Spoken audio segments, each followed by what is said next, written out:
Herkese merhaba arkadaşlar, kanalıma hoş geldiniz. Yepyeni bir video ile karşınızdayız.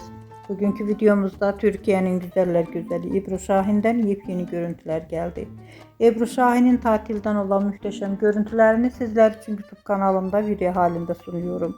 Umarım beğenirsiniz. Arkadaşlar, videomu beğendiyseniz kanalımı izlemeyi ve bildirim butonuna basmayı unutmayın.